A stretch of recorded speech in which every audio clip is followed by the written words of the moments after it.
Assalamualaikum warahmatullahi wabarakatuh. Innal hamdalillah nahmaduhu wa nasta'inuhu wa nastaghfiruh wa natubu ilayhi wa na'udzu billahi min shururi anfusina wa sayyiati a'malina. Man yahdihillahu fala mudilla lahu wa man yudlil fala hadiya lahu. Asyhadu an la ilaha illallah wahdahu la syarika lahu وأشهد أن محمدا عبده ورسوله يا أيها الذين آمنوا اتقوا الله حق تقاته ولا تموتن إلا وأنتم مسلمون يا أيها الناس اتقوا ربكم الذي خلقكم من نفس واحدة وخلق منها زوجها وبث منهما رجالا كثيرا ونساء واتقوا الله الذي تساءلون به والأرحام إن الله كان عليكم رقيبا يا أيها الذين آمنوا اتقوا الله وقولوا قولا سديدا ويغفر لكم ذنوبكم ومن يطع الله ورسوله فقد فاز فوزا عظيما أما بعد فإن أصدق الحديث كتاب الله وخير الهدي هدي محمد صلى الله عليه وسلم وشر الأمور محدثاتها وكل محدثة وكل بدعة ضلالة وكل ضلالة في النار. إخواني وأخواتي في الله رحمكم الله أوصيكم ونفسي بتقوى الله فقد فاز المتقون. Para jemaah yang dimuliakan Allah Subhanahu wa taala, pada malam hari ini kita akan membicarakan tentang ringkasan daripada kehidupan Nabi Muhammad sallallahu alaihi wasallam, atau yang dikenal dengan sirah nabawiyah, sejarah kehidupan Nabi Muhammad sallallahu alaihi wasallam. Kenapa kita belajar sirah nabawiyah? Karena dengan belajar sirah nabawiyah ini kita mengenal banyak tentang pribadi beliau, dan pribadi beliau dan seluruh apa yang ada pada dirinya merupakan uswah hasanah, suri teladan yang baik bagi kita. Kita tiru ibadahnya, kita bisa meniru akhlaknya, kita bisa jadikan sebagai contoh dari muamalahnya dan juga kepimpinannya dan banyak hal dari semua sisi kehidupan. Karena Allah Subhanahu wa taala berfirman, laqad kana lakum fi rasulillahi uswatun hasanah. Telah ada pada diri Rasulullah itu uswah hasanah bagi kalian. Dan juga Allah Subhanahu wa taala berfirman, wa ma arsalnaka illa rahmatan lil alamin.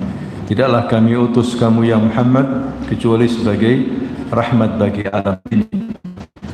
Beliau mempunyai akhlak yang mulia sehingga dipuji oleh Allah Subhanahu wa taala, wa innaka la'ala khuluqin azim. Sesungguhnya kamu yang memiliki akhlak yang mulia. Jadi hadirin sekalian, ingin membaca sirah nabawiyah ini juga akan menumbuhkan rasa cinta kita kepada Nabi kita ini, yaitu manusia yang dicintai oleh Allah Subhanahu wa taala, khatimin nabiyyin, penutup para nabi, yaitu Nabi Muhammad sallallahu alaihi wasallam. Dan tentunya kita berharap syafaat beliau nanti pada hari kiamat. Dan banyak hal keutamaan-keutamaan kita ini membaca sejarah Nabi Muhammad sallallahu alaihi wasallam. Nabi Muhammad, hadirin sekalian, dilahirkan di kota Mekah tanggal 12 Rabiul Awal tahun Gajah. Dikatakan tahun Gajah karena 2 bulan sebelum kelahiran beliau ada peristiwa besar di Mekah, di mana pasukan rohani Yaman di San'ah membawa puluhan ribu pasukan dengan menaiki gajah, ingin menghancurkan Ka'bah. Ya, karena mereka orang-orang Nasrani membangun gereja besar di Yaman, ya mereka menginginkan orang Arab itu pindah ke ke gereja mereka, ya tidak tawaf di Ka'bah, tapi akhirnya kemudian digagalkan oleh Allah Subhanahu wa taala. Ya, dengan kehendak Allah pasukan gereja ini kemudian dihancurkan, dan Allah Subhanahu wa taala menurunkan satu surah dalam Al-Qur'an tentang masalah ini, yaitu surah Al-Fil. Alam tara kaifa fa'ala bi ashabil fil alam yaj'al kaidahum fi tadlil wa arsala 'alaihim tayran ababil tarmihim bi hijaratin min sijil faj'alahum ka'asfin ma'kul. Maka tidak lama setelah itu lahirlah Nabi Muhammad SAW dari seorang ibu yang bernama Aminah dan ayahnya bernama Abdullah. Tapi dia melihat ayahnya, karena ayahnya sudah meninggal duluan sehingga dia ya, kemudian Nabi Muhammad diasuh di Bani Sa'ad, ya, suatu suku yang bagus bahasa Arabnya, dan suasana begitu juga udaranya sangat bagus di sana. Nabi diasuh di sana selama 4 tahun. Kejadian yang besar saat itu pada diri Rasul ketika masih kecil, ketika main-main bersama teman-temannya. Nabi Muhammad ini datangi oleh malaikat yang menyamar sebagai manusia, kemudian menggiring beliau, kemudian ketika jauh dari teman-temannya direbahkan di belah dadanya, kemudian diambil ya bagian daripada syaitan, kemudian dicuci dengan air zam-zam dan dikembalikan seperti semula. Ya, itulah kejadian pada diri Nabi Muhammad SAW. Dibersihkan hatinya, ya, karena dia nanti akan jadi nabi, jadi rasul yang akan membersihkan hati-hati manusia. Kemudian dikembalikan ke ibunya lagi, dan ketika usia 6 tahun ibunya meninggal dunia. Lengkap sudah Nabi kita ini menjadi seorang yatim piatu. Ya, begitulah Allah kehendaki, hadirin sekalian, Nabi kita ini seorang yatim. Ya, sehingga Allah mendidik Nabi kita ini agar kuat hatinya, ya, agar tahan banting, karena suatu hari dia akan menjadi nabi melawan bangsa Arab yang wataknya keras, karena dia akan menghadapi para raja-raja dunia. Dia harus kuat, ya, makanya Allah kehendaki seperti itu. Dia asuh oleh kakeknya yang bernama Abdul Muttalib, tapi di usia Nabi yang 8 tahun kakeknya meninggal dunia. Sebelum meninggal dunia berpesan kepada putranya Abu Thalib, yaitu paman Nabi, agar mengasuh Nabi Muhammad SAW. Kemudian hadirin sekalian, sama Abu Thalib ini, pamannya ini, Nabi diajak pergi ke Syam untuk berdagang. Ya, di Syam bertemu dengan pendeta Abu Hurairah, ya, menyarankan agar Abu Thalib ini membawa ponakannya ini kembali ke Mekah, karena waktu itu orang Yahudi Bani Israel yang tinggal di Syam itu mengetahui bahwasanya akan muncul seorang nabi di zamannya itu. Ya, muncul seorang nabi, tapi mereka tidak tahu kalau nabi itu dari bangsa Arab, nabi yang terakhir. Ya, seandainya mereka tahu bahwa nabi dari Arab akan dibunuh, karena mereka meyakini bahwa nabi-nabi itu dari mereka. Maka Abu Thalib langsung pulang, hadirin sekalian, ke Mekah. Dan Nabi kita sallallahu alaihi wasallam remaja, dia ini mengembala kambing. Ya, mengembala kambing, dari situ dia mendapatkan sedikit uang. Dan juga Rasulullah sallallahu alaihi wasallam mengatakan bahwa setiap nabi pasti yar'al ghanam, yaitu mengembala kambing. Ya, karena dia akan mengembala manusia, mengembala para pemimpin-pemimpin. Ya, dengan mengembala kambing itu ada pelajaran leadership, kepemimpinan yang baik. Kemudian hadirin sekalian, Rasulullah menikah dengan Khadijah binti Khuwailid, seorang wanita kaya raya, ya, wanita yang memiliki bisnis besar, sudah lintas negara. Ya, awalnya Nabi memang bekerja sama Khadijah, kemudian melihat pemuda ini jujur, baik, akhirnya kemudian melamar dan menikah dengan Rasulullah sallallahu alaihi wasallam.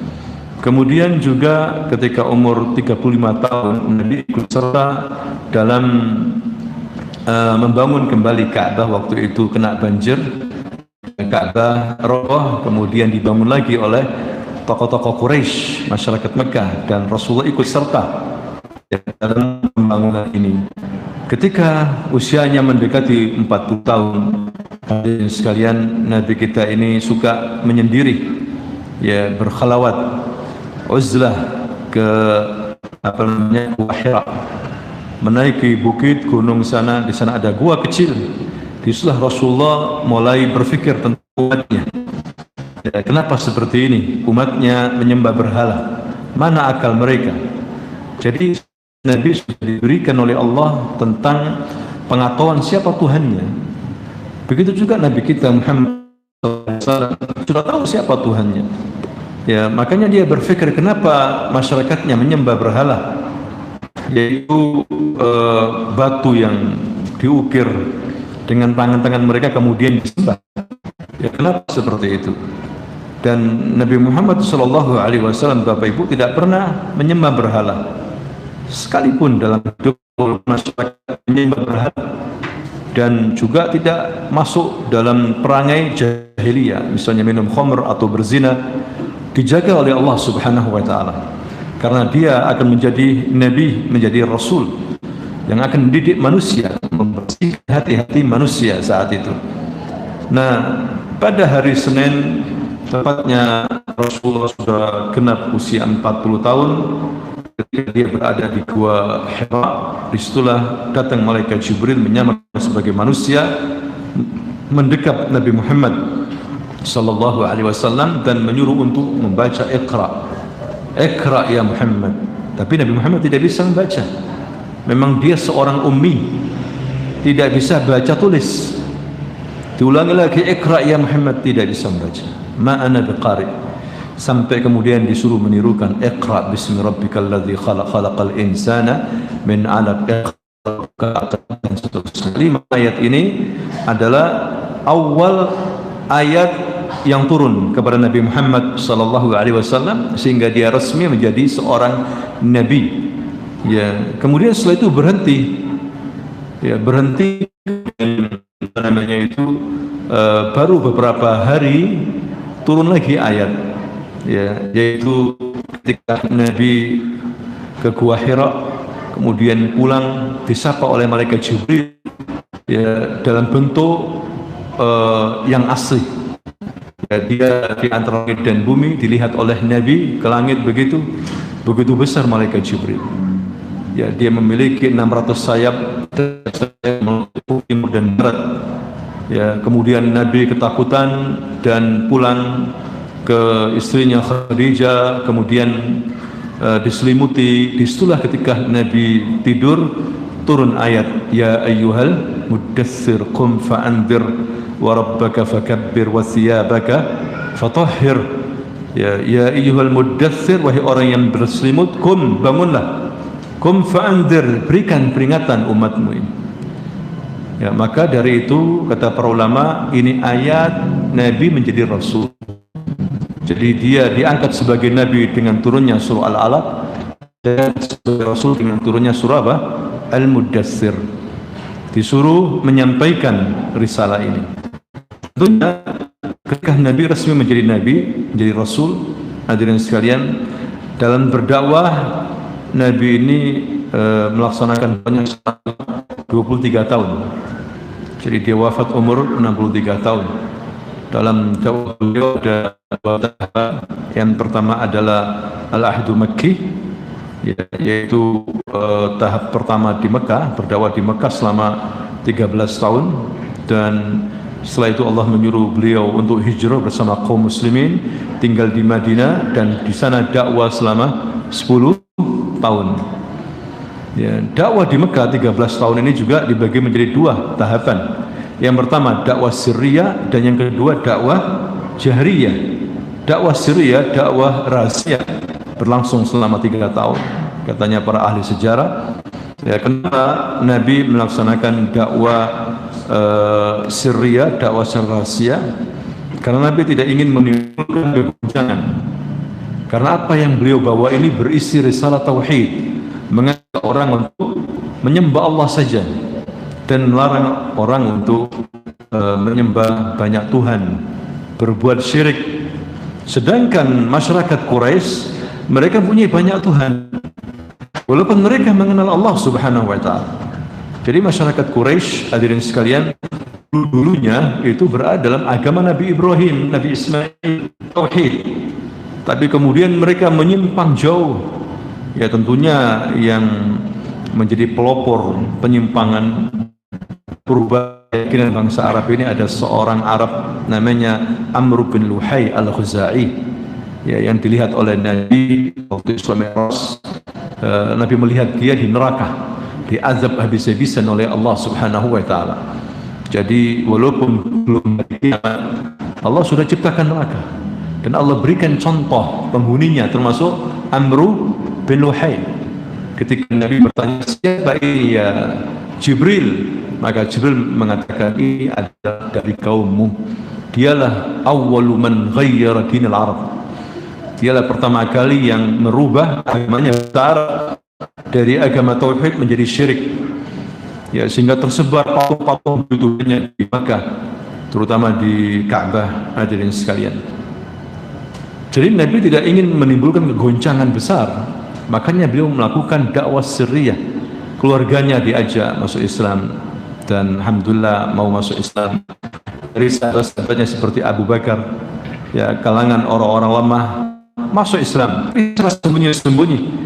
Abu Bakar begitu juga mengajak teman-teman rekan bisnisnya masuk Islam, ya, seperti Utsman bin Affan, Abdurrahman bin Auf, Zubair bin Awam, Talha bin Ubaidillah. Ini orang-orang sahabat mulia masuk Islam dari tangan Abu Bakar As-Siddiq. Kemudian juga hadirin sekalian, ada satu rumah yang dipakai untuk pusat dakwah oleh Nabi, yaitu rumahnya Arqam bin Abil Arqam. Ya, kenapa dipilih rumahnya Al-Arqam bin Abil Arqam? Karena Al-Arqam bin Abil Arqam ini pertama usianya masih muda, dia masuk Islam usia 16 tahun.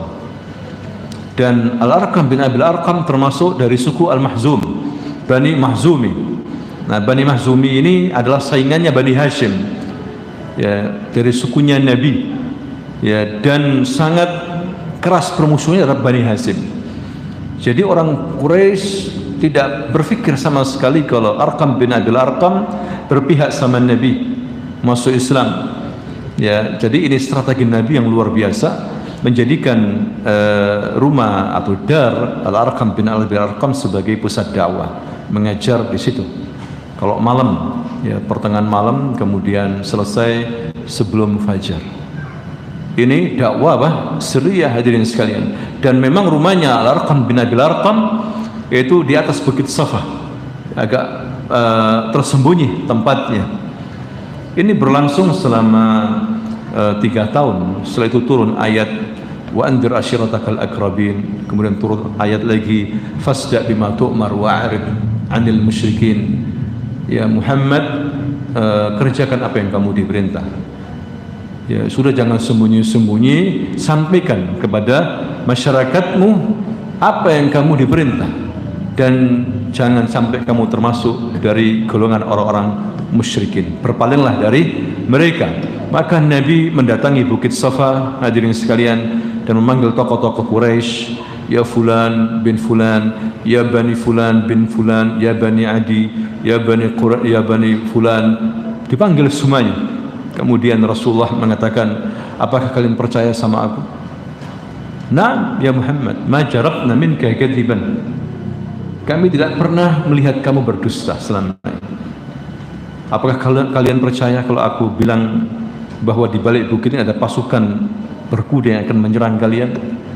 Nah, kami percaya. Jadi Nabi Muhammad SAW, Bapak Ibu, memang dikenal seorang as-sadiqul amin, yaitu orang yang jujur lagi dipercaya, orang yang memegang amanah, bahkan digadang-gadang oleh orang-orang Quraisy akan dijadikan sebagai pemimpin Arab. Ya, tapi semuanya berubah ketika Nabi menjadi Rasul. Maka Nabi mengatakan, wahai orang Quraisy, ubudullah wa la tusyriku bihi syai'an. Sembahlah Allah, jangan berbuat syirik sekarang ini. Aku ingatkan kalian tentang azab yang sangat pedih nanti pada hari kiamat jika kalian masih berbuat syirik. Maka disitulah kemudian terjadi perlawanan, ya, kemudian penyerangan orang-orang yang masuk Islam, kebanyakan dari orang-orang lemah, fakir miskin, kalangan budak. Mereka lah orang-orang pertama kali yang masuk Islam. Hadirin sekalian, sedangkan orang-orang kaya kebanyakan menolak. Makanya jangan remehkan orang-orang lemah. Nabi mengatakan innama tunsaruna bidu'afaikum. Kalian itu dimenangkan justru karena adanya orang-orang lemah. Jangan remehkan mereka. Dalam riwayat yang lain, innama yansurullahu hadhil ummah bidu'afaiha. Sesungguhnya umat ini dimenangkan karena adanya orang-orang lemah. Bi ikhlasihim wa du'aihim wa salatihim, dengan ikhlasnya mereka, dengan doanya mereka dikabulkan oleh Allah, dengan solatnya mereka. Ya, makanya yang masuk Islam pertama kali ya Bilal bin Rabah, Khabbab bin Narad, orang-orang para budak. Hadirin sekalian, mereka juga yang terkena korban daripada penyiksaan, penindasan dari tokoh-tokoh Quraisy. Tapi mereka tetap tidak bisa berubah, yakin dengan ajaran Islam. Ya, karena Nabi dalam dakwanya, Nabi ini membangun dalam hal akidah, mengajarkan mereka akidah, masalah tauhid. Ya, pentingnya ifradullahi bil ibadah. Jadi Bapak Ibu hadirin sekalian, masyarakat Quraisy yang jahiliyah, yang musyrikin itu, mereka mengenal Allah. Ya, mereka mengenal Allah. Kalau dikatakan kepada mereka, man khalaqas samawati wal ard, siapa yang menciptakan langit dan bumi? La yaquluna Allah, mereka akan mengatakan Allah. Man yarzuqukum, siapa yang memberikan rezeki kepada kalian? Mereka akan mengatakan Allah. Ya, kenapa mereka menjadi musyrik? Dikafirkan oleh Nabi, dihukumi musyrik, mengenal Allah. Tauhid rububiyah mereka mengenal. Salahnya mereka dalam hal tauhid uluhiyah, dalam hal ibadah. Tata cara ibadah mereka itu salah. Mereka beribadah, berdoa tidak langsung kepada Allah, tapi melalui berhala-berhala ini, melalui Latta wa Uzza wa Manat. Itulah Tuhan-Tuhan besar mereka saat itu. Mereka meyakini bahwa Tuhan-Tuhan mereka itu bisa menjadi wasilah, ya, perantara menuju Allah. Nabi ingin menghapus ini. Nabi ingin mengajarkan kalau kamu berdoa istighatsah langsung kepada Allah. Ucapkan ya Allah, ya Rahman, ya Razzaq, ya Dzal Jalali wal Ikram, ya Hayyu ya Qayyum, irhamna ya Rahman irhamna, ya Razzaq irzuqna. Seperti itu. Jangan minta kepada Latta wa Uzza. Betul, mereka itu orang-orang baik dulu, Latta wa Uzza wa Manat, orang-orang yang baik, orang-orang yang dermawan. Setiap musim haji mereka itu buat makanan dan memberikan secara gratis kepada para jamaah haji. Begitu baiknya mereka, ketika mereka mati akhirnya dikultuskan. Ya, terlalu berlebihan dalam mencintai para tokoh. Akhirnya kemudian disembah selain Allah Subhanahu wa ta'ala, dibikinkan patung, diilhami oleh syaitan, bikin patung sebagaimana wajah mereka, kemudian disembah. Asalnya begitu. Itu juga terjadi pada zaman kaumnya Nabi Nuh alaihissalam. Kata Ibnu Abbas, ada 5 ulama ya pada zaman kaumnya Nabi Nuh sebelum diutus Nabi Nuh alaihissalam sebagai nabi. Ya, mereka ini Wad wa Suwa wa Yaghus wa Ya'uq wa Nasr. Haula'il 5 ulama, falamma matu, ketika mereka mati, ya, maka diilhami oleh syaitan, disuruh mereka itu menggambar, melukis wajah mereka, kemudian ditaruh di rumah-rumah. Mereka ulama, disebut nama-nama mereka, belum disembah. Sampai datang generasi berikutnya, generasi yang tambah bodoh dalam masalah agama, datang iblis, datang setan. Mereka ini ulama, kalian harus menghormati. Nenek moyang kalian dulu menghormati. Bagaimana kita menghormati? Bikin patung. Bikin patung seperti mereka gambarnya, kemudian dibikin patung. Akhirnya disembah selain Allah Subhanahu wa ta'ala.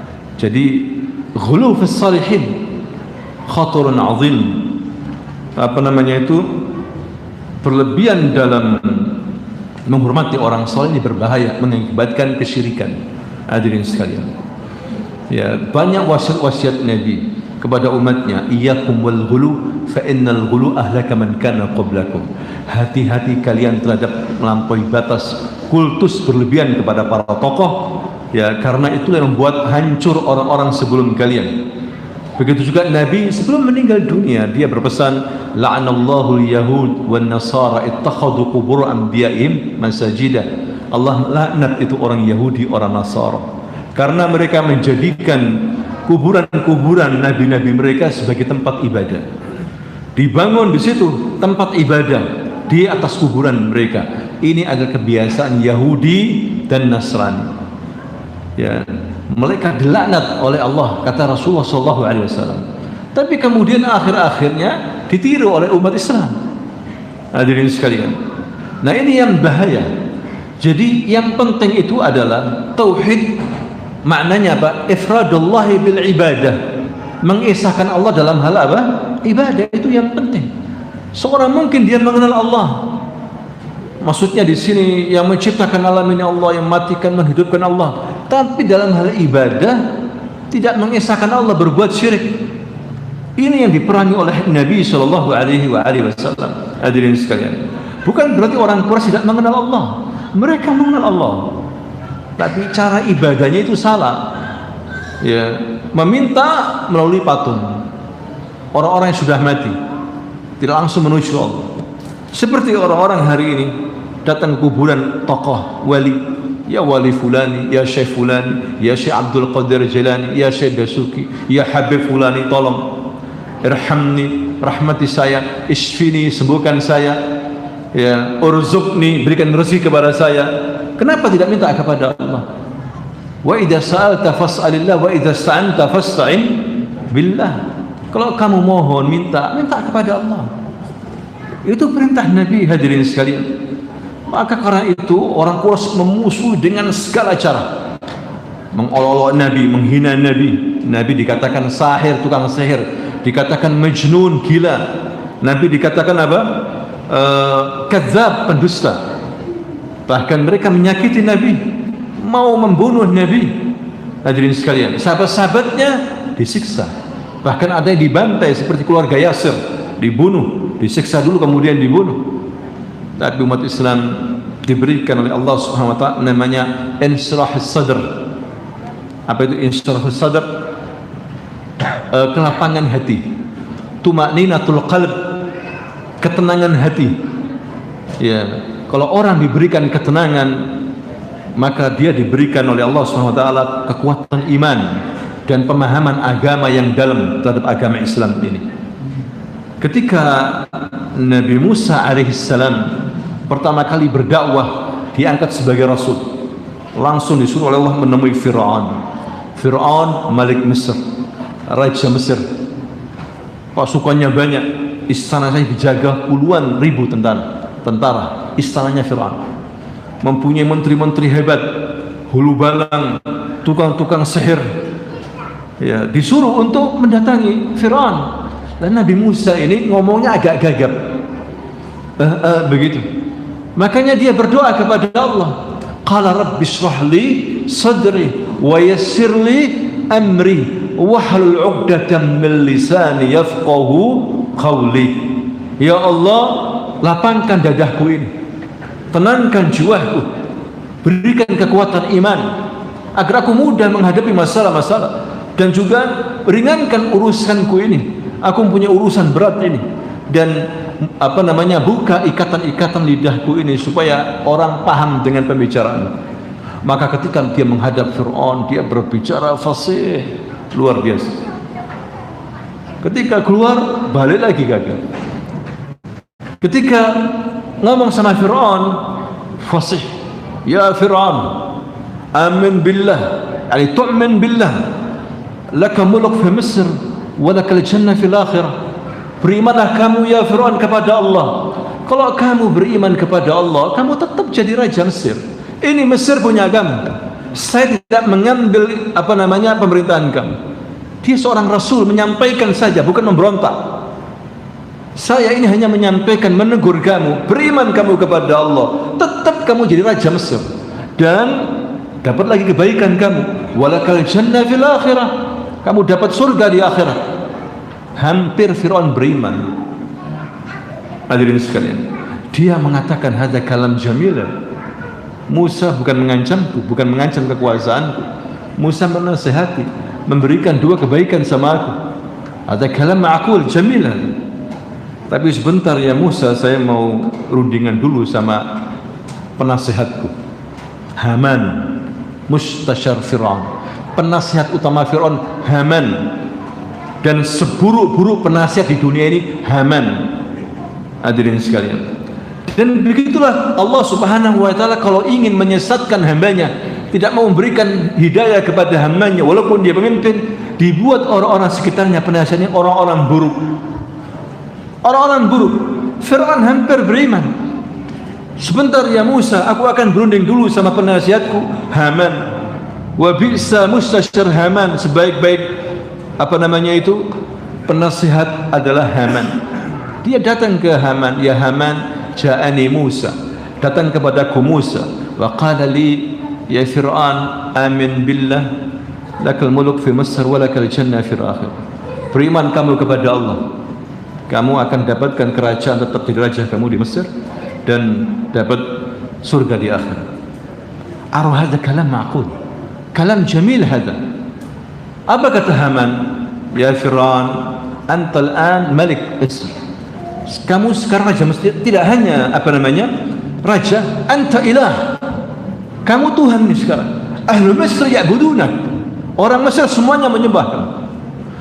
Kalau kamu mengikuti Musa, tattabi' Musa, sirta abdan abidan ba'da an kunta ilahan. Kalau kamu mengikuti Musa, kamu jadi hamba sahaya kamu. Padahal kamu ini sekarang ilah, Tuhan. Orang Mesir menyembah kamu, ikuti Musa. Ya, jadi hamba kamu, jadi Abdullah, jadi Abdurrahman, abd hamba maksudnya. Mana yang kamu pilih ya, raja atau hamba? Oh iya, benar ucapan. Hada Musa sahirun alim. Kalau begitu Musa ini memang penyihir yang pandai. Kurang ajar Musa. Bagaimana ya Fir'aun, kata Musa alaihissalam, ya Musa anta sahirun alim, kamu mau menyihir saya, kamu menjadikan saya sebagai hamba. Sekarang saya ini raja, bahkan Tuhan, semuanya menyembahku. Maka seburuk-buruk penasihat ini siapa? Haman. Hadirin sekalian, nah begitulah hadirin sekalian, Nabi Musa berdoa, Rabbi shrah li sadri wa yassir li amri wahlul 'uqdatam min lisani yafqahu qawli. Sampai Nabi Muhammad sallallahu alaihi wasallam sebelum diutus sebagai Rasul, tugas Rasul ini berat. Maka apa kata Allah Subhanahu wa ta'ala? Alam nashrah laka sadrak, alam nashrah laka sadrak. Ya Muhammad, bukankah kami sudah melapangkan dadahmu? Apa maksudnya di sini? Menenangkan hatimu, menguatkan imanmu, sehingga kamu diolok-olok, dihina, bahkan kamu disakiti, bahkan kamu diusir, diperangi, kamu tetap tenang ya Muhammad, karena Allah memberikan insyrah sadr, kelapangan hati, tidak gerusa-gerusu, tidak takut sama sekali. Begitu juga sahabat-sahabatnya, walaupun mereka disiksa, kemudian diusir dari tanah kelahirannya, tetap hatinya tenang, diberikan insyrah sadr. Jadi hadirin sekalian, di antara kebahagiaan yang paling hakiki pada seseorang ketika Allah memberikan insyrahus sadr, kelapangan dadanya, ketenangan hati. Ini penting sekali. Allah Subhanahu wa ta'ala berfirman, man yuridillahu an yahdiyahu yasrah sadrahu lil Islam. Barang siapa yang Allah inginkan kebaikan baginya, dikasih hidayah dan dilapangkan dadanya untuk memeluk agama Islam. Tapi sebaliknya, wa may yudillahu yaj'al sadrahu dayiqan. Orang yang disesatkan oleh Allah Subhanahu wa ta'ala itu dijadikan dadanya sempit, dayiqan, harajan, serba susah dia. ka'annama yas'adu fis sama', seperti dia naik ke langit tapi tidak bisa, megap-megap dia. Seperti dia menaiki gedung-gedung yang tinggi melalui tangga itu, dia menggus-menggus, tidak bisa. Dan begitulah hidupnya mereka. Kalau Allah sesatkan orang-orang yang sesat, orang-orang kafir itu begitu. Dipikir bisa tidur setiap malam. Lah, mereka ketakutan, hadirin sekalian. Sesak napasnya, cuma kita enggak tahu. Jadi sebaik-baik orang dikasih nikmat oleh Allah ketika diberikan insyrah sadr, yaitu kelapangan apa? Hati untuk memeluk agama Islam ini. Tidak hanya memeluk agama Islam, tapi dia memahami agama Islam secara mendalam. Ada orang mulai kecil, muda, sampai tua, pemahaman Islamnya segitu-gitu aja. Karena dia jauh dari Allah, tidak pernah belajar, sehingga seperti itu. Kurang diberikan oleh Allah insyrah sadr, atau dikasih beberapa persen saja. Kasihan orang seperti ini. Terlihat ibadahnya banyak yang salah, tidak sesuai dengan SOP ibadahnya itu, tidak sesuai dengan ajaran Nabi Muhammad SAW. Lain dengan orang diberikan insyrah sadr, kuat dia menghadapi banyak masalah, dia tenang. Ya, para sahabat diberikan kemiskinan, diuji kemiskinan, tidak punya apa-apa, tenang mereka ini.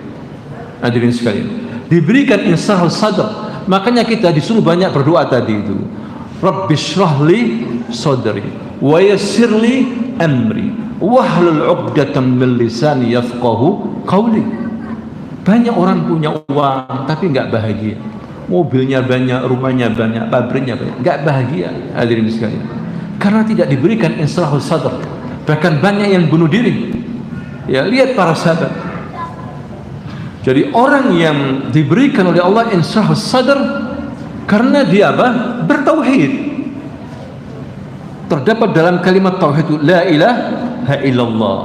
Tidak ada Tuhan yang berat disembah secara benar kecuali apa? Allah. Kalau dia bertauhid, Allah berikan insyrah sadr.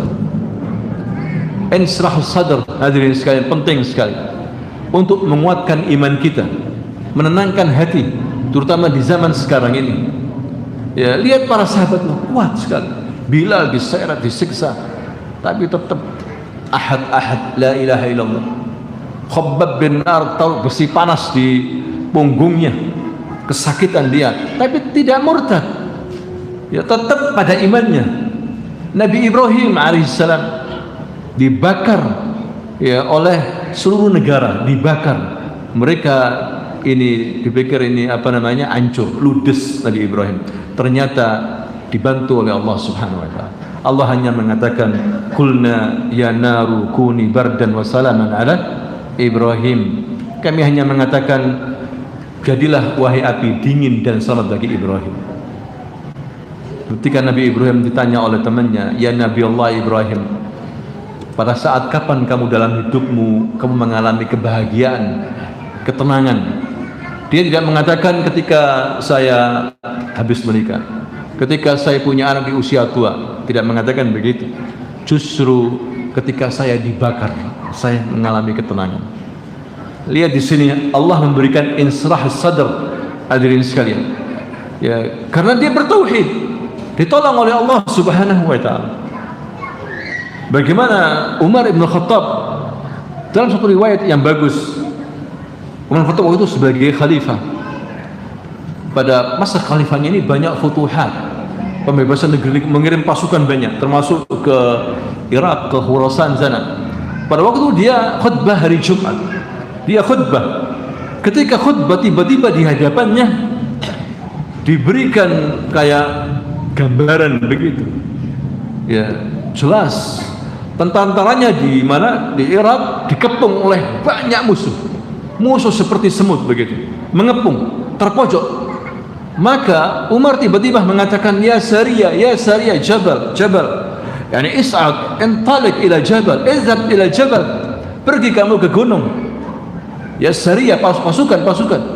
Yang hadir ya bingung, loh kok tiba-tiba kayak gini, ngomong kayak gini. Misalnya bicara masalah sabar itu begini. Tiba-tiba ya Sariyah, gunung begitu. Makanya setelah khutbah para sahabat bertanya, ya Amirul Mukminin, kamu tadi ngomong apa? Kok teriak-teriak ya Sariyah, jabal begitu? Iya, tadi itu saya ketika khutbah tiba-tiba diperlihatkan di depan saya, orang lain nggak lihat, tapi Umar diperlihatkan. Ada karamah ya li auliyaillah, untuk wali-wali Allah Subhanahu wa taala seperti Umar. Dan memang benar, 1 bulan kemudian hadirin sekalian, para tentara ini datang ke mana? Madinah. Umar tanya, apa kalian mendengar seseorang yang berteriak-teriak waktu itu? Iya, katanya. Waktu itu hari Jumat, kami terpojok. Tiba-tiba suaramu ya Amirul Mukminin terdengar semuanya oleh kami. Katanya, ya Sariyah, Jabal, gunung-gunung. Akhirnya kita naik ke gunung. Dan alhamdulillah kita bertahan dan akhirnya menang. Bayangkan, ya Allah memberitahu lewat siapa? Umar. Hadirin sekalian, ini orang diberikan insrahus sadr, hatinya bersih, ya lapang dada, tumaninatul qalb. Begitu juga Allah berikan kepada sahabat-sahabat yang lainnya, sehingga orang diberikan kelapangan dada, tenang menghadapi kehidupan ini. Dia tidak bingung. Ya, para sahabat walaupun mereka diusir sampai hijrah ke Habasyah 2 kali, kemudian ke Madinah, tetap mereka tenang. Tumaninatul qalb, beda dengan orang-orang kafir. Mereka diberikan sempitnya hati karena mereka jauh daripada tauhid. Mereka berbuat syirik. Orang berbuat syirik itu, Bapak Ibu, nggak tenang dan jadi penakut. Mengadakan ini hari kemanten, mau hajatan, lihat hari ini, lihat hari baik nggak ini? Mungkin hari buruk. Kalau hari buruk nanti kita gini-gini. Harus kita mengadakan ruatan, harus kita memberikan sesajen. Ketakutan dengan sendirinya. Di satu malam gelap gitu takut ada jin nanti. Lihat pohon besar takut. Ya seperti itu.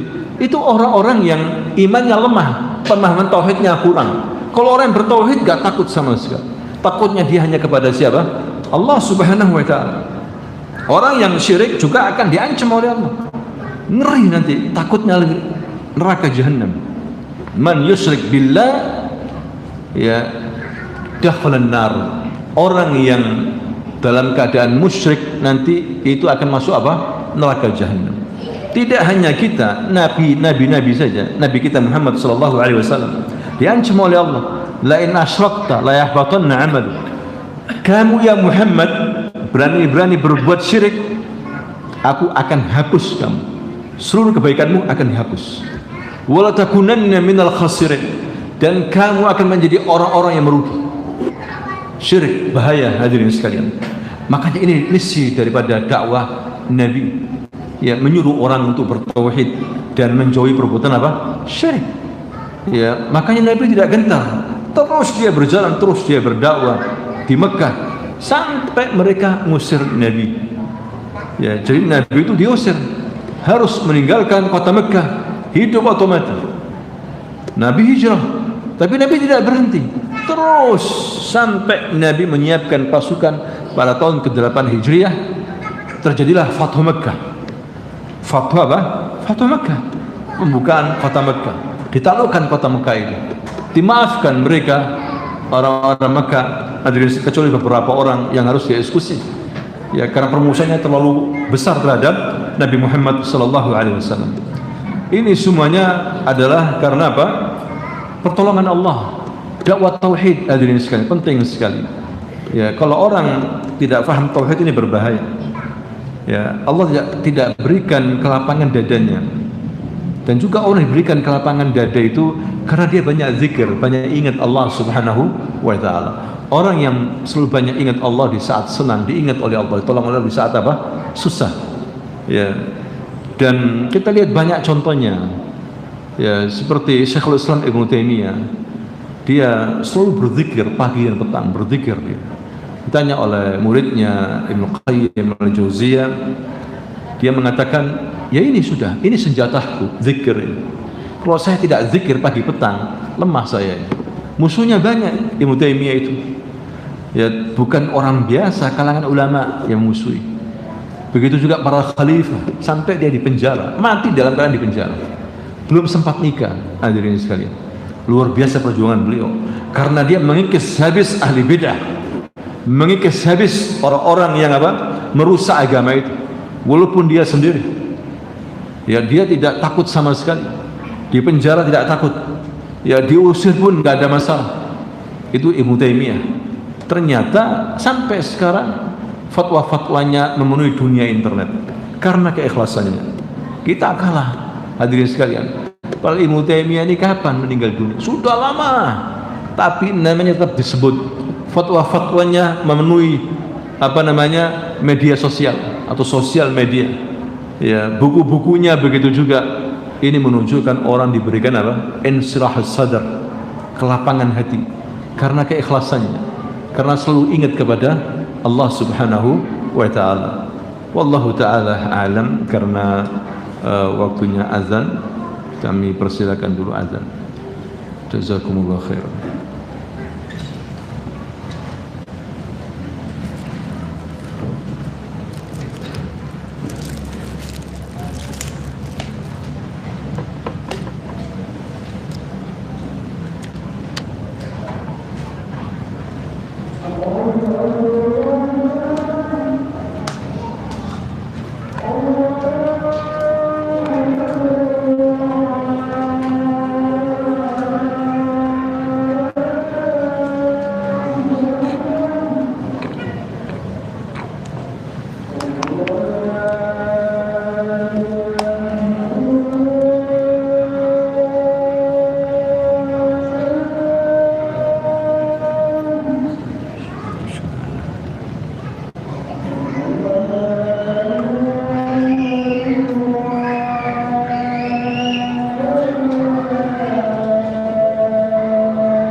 Bismillahirrahmanirrahim. Alhamdulillahi rabbil alamin. Wassalatu wassalamu ala asyrafil anbiya'i wal mursalin nabiyina Muhammadin wa ala alihi wa ashabihi wa man tabi'ahum bi ihsanin ila yaumiddin, amma ba'du. Ikhwani wa akhwati fillah rahimakumullah. Usikum wa nafsi bi taqwallah faqad fazal muttaqun. Kita lanjutkan sebentar tentang ringkasan daripada sejarah Nabi. Kita masih tentang Al-Ahdu Makki, yaitu tahapan dakwah di Mekah. Banyak peristiwa penting hadirin sekalian di Mekah waktu itu, terutama masuk Islamnya pamannya Nabi yaitu Hamzah bin Abdul Muttalib, di mana dia masuk Islam tidak disangka-sangka. Justru masuk Islamnya awalnya karena fanatisme golongan. Ya, dia baru pulang dari berburu, kemudian diberitahu oleh seorang budak wanita miliknya Abdullah bin Zak'an. Dia mengatakan, "Ya Muhammad, kamu tahu hari ini anak ya Hamzah, kamu tahu hari ini anak saudaramu itu dimaki-maki habis sama Amr bin Hisham Abul Hakam alias Abu Jahal. Maka langsung dia tidak pulang, membawa busur panah, kemudian dia mencari Amr bin Hisham yaitu Abu Jahal. Mendapatkan di dekat Ka'bah, langsung dipukul kepalanya sampai jatuh dan berdarah.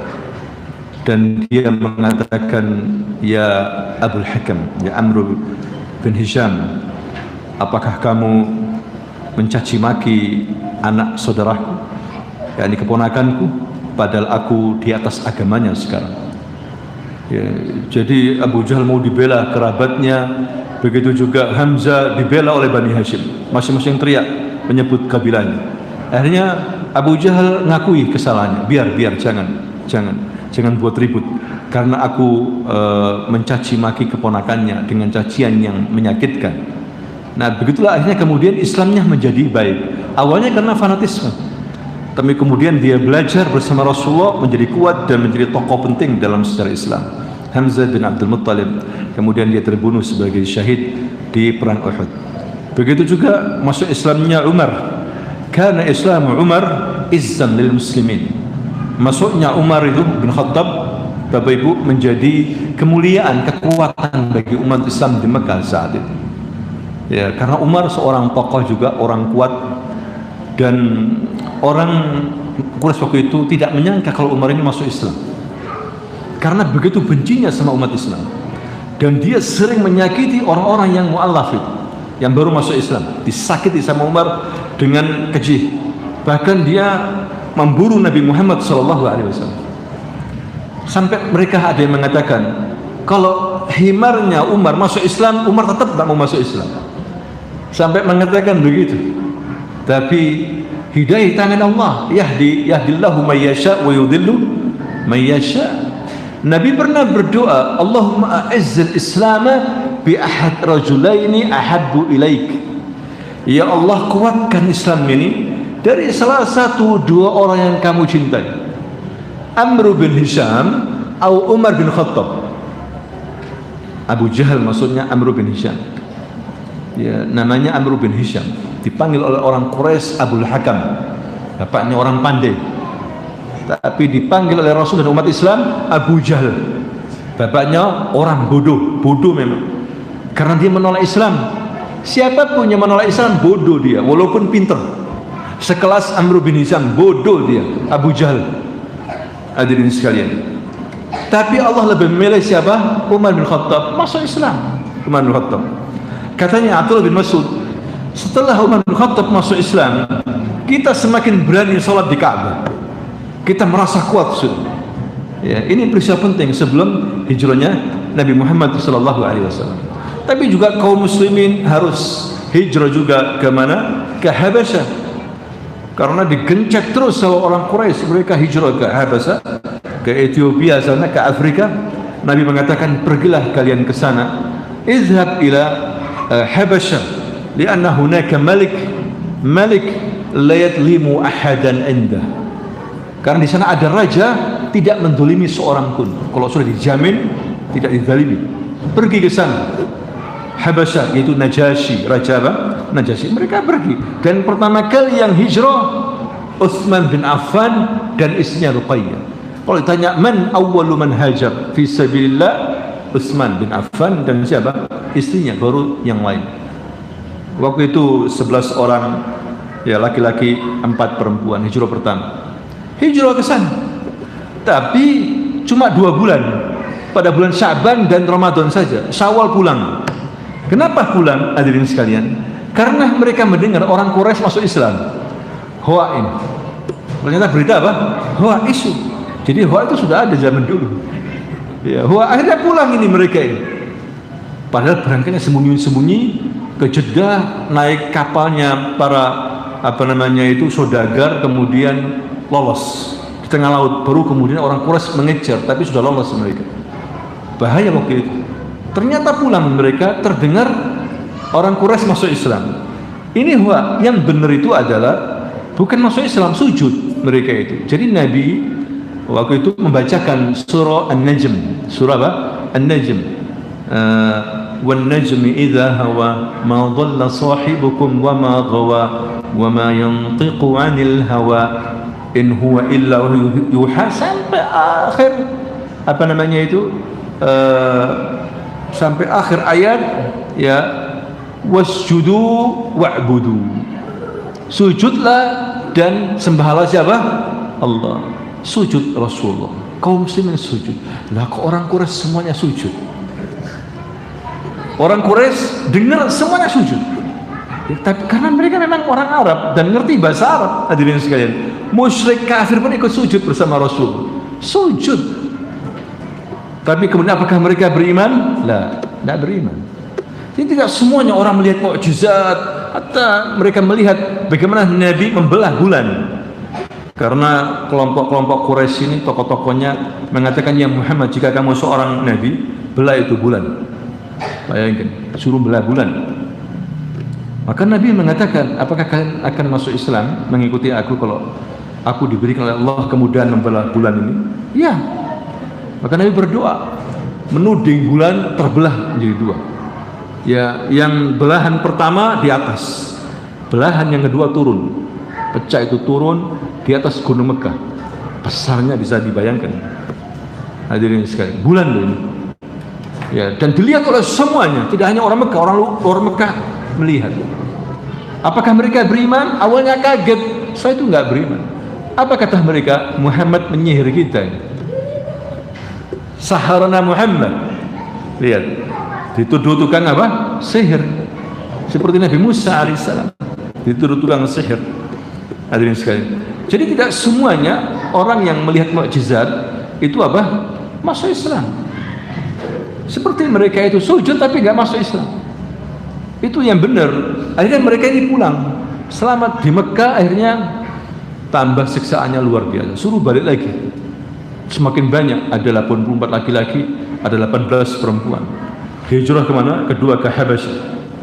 Ya, tapi orang Quraisy tidak tinggal diam. Mereka mengutus Amr bin As sama Abdullah bin Abi Umayyah bawa hadiah banyak, menyuap menteri-menteri Najasyi. Sebelum bertemu dengan Najasyi disuap dulu menteri-menterinya, dikasih uang, dikasih harta benda banyak. Mereka mengatakan, keduanya mengatakan, wahai Malik, wahai Raja, telah masuk ke negerimu ini orang-orang bodoh, sufaha, dan mereka ini murtad dari agama kita. Ya, berikan kepada kami, serahkan kepada kami. Percuma, mereka ini orang bodoh, ya, memecah belah kita. Kata Najasyi, sebentar dulu, kita pingin pihak kedua juga dengarkan dari pihak kedua. Dipanggil wakil kaum muslimin, Ja'far bin Abi Thalib. Ya Ja'far, kan wakil mereka? Iya. Katanya, ini orang Quraisy ini, kalian orang-orang bodoh yang datang ke sini dan kamu keluar dari agama mereka, memecah belah mereka. Betul begitu? Maka Ja'far mengatakan, ayyuhul Malik, wahai Raja, begini kenyataannya. Kami dulu ini jahiliyah, kunna fil jahiliyah, na'budul asnam, menyembah berhala, wa na'kul maitah, dan kami makan bangkai, dan memotong silaturahim. Kita ini memotong silaturahim biasa itu, ya, dan berbuat zina, khamr dan sebagainya. Fa ba'asallahu ilaina rasulan. Kemudian Allah utus kepada kami seorang rasul. Kami tahu orang rasul ini, ya, na'rifu nasabah wa amanatah. Kita tahu nasabnya, kita tahu amanahnya dia, akhlaknya. Wa ya'muruna bi ibadatillahi wahdah, menyuruh kita untuk beribadahnya kepada Allah, menyuruh kita untuk salat, menyuruh kita untuk silaturahim, menyuruh kita untuk berakhlak yang baik, menghargai tetangga. Maka kita beriman. Tapi kaum kami kemudian menyiksakan, sehingga kami kemudian disuruh ke sini. Katanya Rasul kami ini, pergilah ke Habasyah, kan di sana ada raja yang tidak menzalimi seorang. Maka kita berharap kepadamu, wahai Raja Najasyi. Maka Najasyi faham, langsung diusir dua, pergi kalian sudah, kembalikan itu. Wahai para menteri-menteri pemberian, kembalikan semuanya. Kita nggak butuh, pergi kalian, diusir. Hadirin sekalian. Tapi Amr bin As waktu itu bukan orang bodoh ini, orang politikusnya Quraisy. Ya, tidak tinggal diam dia. Dia besoknya ngerui lagi, nemui raja. Wahai raja, begini, Coba panggil mereka itu. Kenapa? Tanyakan kepada mereka tentang Nabi Isa. Mereka juga berbeda dengan agamamu ini, dan juga berbeda dengan agama kita. Oh iya? Panggil lagi. Ya Ja'far, apa yang kamu ketahui tentang Nabi Isa? Katanya mereka, kamu tidak menyembah agama mereka dan juga agama saya. Berarti agama apa ini? Bagaimana berapa tentang Nabi Isa? Maka Ja'far berbicara dengan jujur. Wahai raja, yang diajarkan oleh Rasul kami kepada kami tentang Isa, anna Isa Abdullah wa Rasul, wa kalimatuhu alqaha ila Maryam wa ruhum min. Isa itu adalah hamba Allah dan Rasulnya, tidak lebih daripada itu. Dan apa yang Allah berikan kepada Maryam, kalimatnya masuk ke perutnya, maka dia hamil dan dikasih roh dari Allah SWT. Itu saja keyakinan kami, bukan sebagai anak Tuhan. Maka dia paham, sehingga dia ngambil tongkat pendek begitu. Dia mengatakan, wahai Ja'far, kamu dengan aku seperti ini. Sama maksudnya, keyakinanmu sama. Apakah ada sesuatu yang dibawa oleh orang ini yang aku Rasul ini? Sesuatu ada. Maka dia membacakan firman Allah surah Maryam. Surah apa? Maryam. Berbicara tentang Nabi Isa dan Maryam. Surah Maryam, hadirin sekalian, luar biasa surah ini. Balaghahnya tinggi sekali. Kaf ha ya ain sad, dzikru rahmati rabbika 'abdahu Zakaria, dan seterusnya. Nangis itu Raja Najasyi.